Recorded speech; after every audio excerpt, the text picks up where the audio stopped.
Méditation du 11 novembre. Géants bénis. Nous avons vu là les géants, fils d'Anak, de la race des géants. Nous étions à nos yeux comme des sauterelles, et c'est ce que nous étions aussi à leurs yeux. Nombre 13, verset 33. Il y a quelques années, j'ai fait cette prière. Seigneur, je sens que la peur occupe presque toute la place dans mon cœur. Si mon cœur était comme cette pièce, j'étais assise dans ma salle à manger, quand j'ai dit cela, je sens que je serais recroquevillée dans un coin, dos au mur, sans espace pour reculer. Je ne veux pas continuer comme cela. Je veux reconquérir le terrain et expulser la peur de ma vie. Je n'avais aucune idée de la manière dont Dieu allait répondre à ma prière. Maintenant, plusieurs années après, la plus logique me semble être le fait que Dieu m'ait envoyé une série de défis de plus en plus grands. La seule façon de déloger la peur, ce terrible locataire qui non seulement ne paye pas, mais qui en plus détruit notre cœur, c'est de faire face aux géants. La seule façon de conquérir ou reconquérir la terre promise, c'est de faire face à ces situations et à ces personnes qui nous font nous sentir comme de petites sauterelles.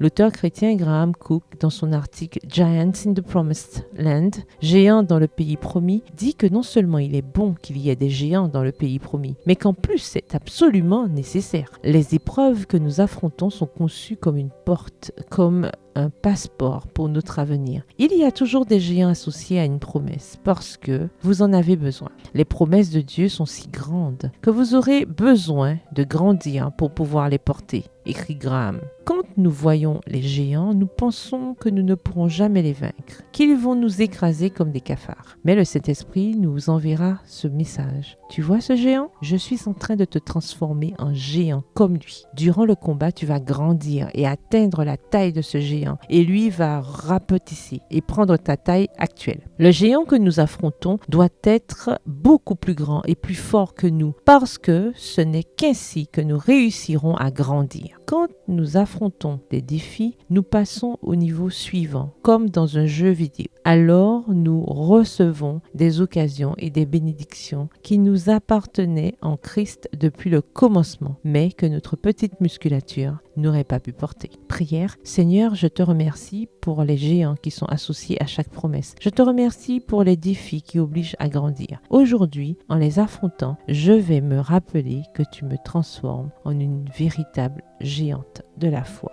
Amen. Bonne journée, que l'Éternel vous bénisse.